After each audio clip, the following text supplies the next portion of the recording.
Hello મિત્રો, સ્વાગત છે તમારું આજના આપણા નવા વ્લોગમાં. તો કેમ છો તમે બધા? હોપ કે તમે બધા મજામાં જશો. આજના વ્લોગમાં આપણે આવી ગયા છે આપણી બીજી વાડી છે અહીંયા.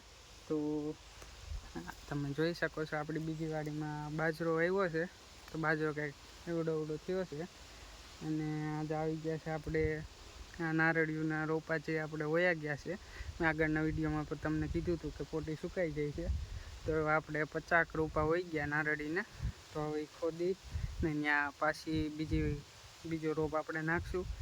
તો આજે આપણે કોદાળી લઈને આ બધી ખોદી નાખીએ. તમે જોઈ શકો છો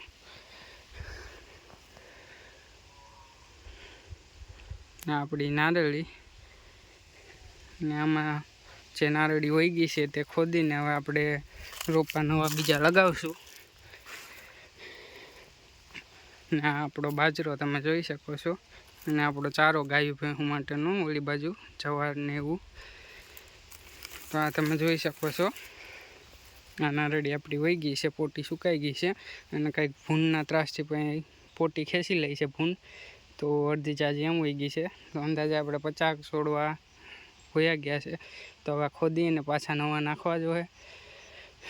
તો આપણે ખેડૂતની લાઈફમાં તો આવું હોય છે મિત્રો. તો આ આપણે અંદાજે વર્ષ દિવસની આજુબાજુ થયું છે આપણે આ નારળી નાખી હતી. આપણે વિડીયો પર અપલોડ કરેલ છે યુટ્યુબમાં. તો આપણે આ વર્ષ દિવસની મહેનત ફેલ ગઈ. આ 50 રોપા અત્યારે ને 30 રોપા આપણે આની પહેલાં નાખેલા હતા. એ તમને આગળના વિડીયોમાં મેં કીધું હતું. તો આવું છે મિત્રો ખેડૂતની લાઈફમાં. તો હાલ્યા રાખે, બીજું શું હોય. તો તમે જોઈ શકો છો આપણે એક જ લાઈનમાં આપણે 3 નારળી વહી ગઈ છે. એવી તો આપણે આ આખી લાઈનમાં 10 નારળી છે. તો આ બધામાં ટોટલ થઈને 50 નારળી જેવું વહી ગયું છે. તો હવે આપણે પાછા રોપા લઈ આવીને નાખશું. હાલ્યા કરે, બીજું શું હોય મિત્રો. ને આપણી મોટી નારળીઓ તમે જોઈ શકો છો ફરતી છે એ.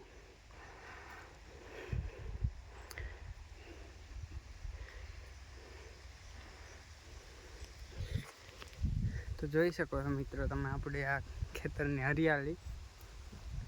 એક આ શિયાળાની સિઝનમાં જે મિત્રો ખેતર નીચે રોનક હોય છે કંઈક અલગ જ હોય છે. મજા જ આવે, જોઈને સુકૂન મળે. તો આવું બધું હતું આજના વ્લોગમાં આપણે. અને નાનકડો વ્લોગ તમને ગમ્યો હોય તો લાઇક, શેર એન્ડ સબસ્ક્રાઈબ કરતા જાજો. Thank you, thanks for watching. જય જવાન, જય કિસાન.